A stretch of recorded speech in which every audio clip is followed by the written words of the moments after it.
बहुत पुरानी बात है, एक जंगल था। उस जंगल के सभी जानवर आपस में मिलजुल कर रहते थे। उसी जंगल में एक शक्तिशाली शेर रहता था जो जंगल का राजा था। जंगल में एक लोमड़ी भी रहती थी जो बहुत चालाक और होशियार थी। लोमड़ी के मन में हमेशा से ही जंगल का राजा बनने की चाहत थी। वह किसी भी तरह शेर की जगह जंगल का राजा बनना चाहती थी। उसने कई बार प्रयास किए किंतु हर बार असफल रही। एक बार चालाक लोमड़ी ने सोचा, क्यों ना जंगल में भी चुनाव करा लिए जाएं। इसी बहाने मुझे राजा बनने का मौका मिल सकता है। लोमड़ी सबसे पहले हाथी के पास गई और बोली, हाथी महाराज, आप तो इस जंगल के सबसे शक्तिशाली जानवर हो, लेकिन आपकी जगह शेर को जंगल का राजा क्यों बनाया गया है?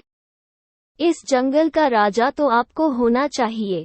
हाथी को लोमड़ी की बात में दम लगा। हाथी बोला, वह तो सब ठीक है, लेकिन मैं जंगल का राजा बनूंगा कैसे? जंगल का राजा तो शेर है। लोमड़ी ने झट से जवाब दिया, हाथी महाराज, इस बार जंगल में चुनाव करवा लिया जाए। जिसे सबसे अधिक वोट मिलेंगे वह जंगल का राजा बन जाएगा। हाथी लोमड़ी की बातों में आ गया और जंगल में चुनाव कराने के लिए तैयार हो गया। हाथी के बाद लोमड़ी जिराफ के पास गई और बोली, जिराफ भाई, इस जंगल में आप सबसे लंबे जानवर हो, तो फिर शेर जंगल का राजा क्यों है? जिराफ भी लोमड़ी की बातों में आ गया और जिराफ के दिल में भी जंगल का राजा बनने की तमन्ना जाग गई। इसके बाद लोमड़ी चीता के पास गई और बोली, चीता भाई, तुम तो इस जंगल के सबसे तेज दौड़ने वाले जानवर हो, तो फिर शेर जंगल का राजा क्यों है? इस जंगल का राजा तो तुम्हें ही होना चाहिए। अब चीता के दिल में भी जंगल का राजा बनने की इच्छा प्रबल हो गई। चीता से मिलने के बाद लोमड़ी जंगली भैंसों के पास गई और बोली, आप लोग इतने बलशाली हो कि शेर को बिल्ली की तरह उछाल कर फेंक देते हो, किंतु इस जंगल का राजा शेर क्यों है? आप लोग तो झुंड में रहते हैं और आपका सामना शेर, तो क्या जंगल का कोई भी जानवर नहीं कर सकता है? इस जंगल का राजा तो आप लोगों को होना चाहिए। जंगली भैंसा भी लोमड़ी की बातों में आ गया और जंगल का राजा बनने के लिए तैयार हो गया। इसके बाद लोमड़ी हिरन के पास गई और बोली, हिरन भाई, इस जंगल में सबसे ज्यादा तादाद तो तुम्हारी है। अगर जंगल में चुनाव हो जाए तो हिरनों में से ही कोई ना कोई जंगल का राजा अवश्य बनेगा। हिरनों का मुखिया बोला, नहीं बहन, हम में से किसी को भी राजा बनने का शौक नहीं है। हम चुनाव नहीं लड़ेंगे। अगर हम चुनाव लादे और शेर को पता चल गया तो वह हमें नहीं छोड़ेगा। अगर लोमड़ी तुम्हें चुनाव लड़ना है तो तुम लड़ सकती हो। लोमड़ी के तो मानो मन की बात हो गई, वह तो यही चाहती थी। लोमड़ी बोली, अगर आप लोग मुझे वोट दोगे तो मैं भी चुनाव लड़ सकती हूँ।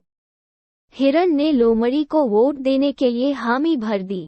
अब लोमड़ी तो बहुत खुश थी। लोमड़ी बंदरों के पास जाती है और कहती है, मित्र बंदर, इस जंगल में आप तो बहुत बड़ी तादाद में हो। तुम तो पेड़ पर भी रह सकते हो और जमीन पर, जंगल पर भी, और मानव बस्ती में, अर्थात आप सर्वगुण संपन्न हो। जंगल का राजा तो ऐसे व्यक्ति को ही होना चाहिए जो सर्वगुण संपन्न हो। बंदर बोले, हम में से किसी को भी राजा बनने का कोई शौक नहीं है। अगर तुम्हें चुनाव लड़ना है तो हम तुम्हें ही वोट देंगे। बंदरों की बात सुनकर लोमड़ी बहुत खुश हुई और उसने जंगल के सभी जानवरों के साथ मिलकर चुनाव लड़कर नया राजा नियुक्त करने के लिए सभी को तैयार कर ली। जंगल के सभी जानवर इकट्ठे हुए और शेर के पास जाकर जंगल में चुनाव कराने की बात कही। शुरू में तो शेर नाराज हुआ, किंतु जंगल के सभी जानवरों के चुनाव कराने की बात पर तैयार हो गया। उसी समय शिकारियों द्वारा जंगल के जानवरों को घेर लिया जाता है। सारे जानवर शेर से कहते हैं, महाराज हमें बचाइए। शेर बोला, अब मैं इस जंगल का राजा नहीं हूँ। आप में से जो भी जंगल का राजा बनना चाहता है वह शिकारियों का सामना करे और उनसे जंगल के जानवरों की रक्षा करे। शिकारियों से लड़ने के लिए जंगल का कोई भी जानवर तैयार नहीं होता। तब शेर कहता है, जिराफ, हाथी, गैंडा, चीता और लोमड़ी, तुम लोग जंगल का राजा बनना चाहते हो तो तुम्हें ही इनका सामना करना पड़ेगा। ये सुनकर सभी जानवर कहते हैं कि उनमें इतना सामर्थ और जिगरा नहीं है कि हम इन शिकारियों का सामना कर सकें। यह काम तो शेर ही कर सकते हैं। वे लोग राजा बनना जितना आसान समझते थे इतना आसान नहीं है, ना ही राजा की जवाबदारी संभालना हर किसी के बस की बात है। जंगल के सभी जानवरों के आग्रह पर शेर शिकारियों से जाकर भिड़ गया। शेर के हमले से डरकर सारे शिकारी भाग खड़े हुए। अब जंगल के सारे जानवरों को समझ में आया क्यों शेर को जंगल का राजा कहा जाता है। जंगल के सारे जानवरों को अपनी गलती का एहसास हुआ और शेर के आग्रह पर जंगल में चुनाव तो हुए किंतु जंगल के सारे वोट शेर को ही मिले। इस प्रकार शेर निर्विवाद जंगल का राजा बन गया। शिक्षा, जंगल का राजा कौन कहानी से हमें शिक्षा मिलती है कि अयोग्य व्यक्ति कितने ही प्रयास कर ले किंतु योग्य की बराबरी नहीं कर सकता।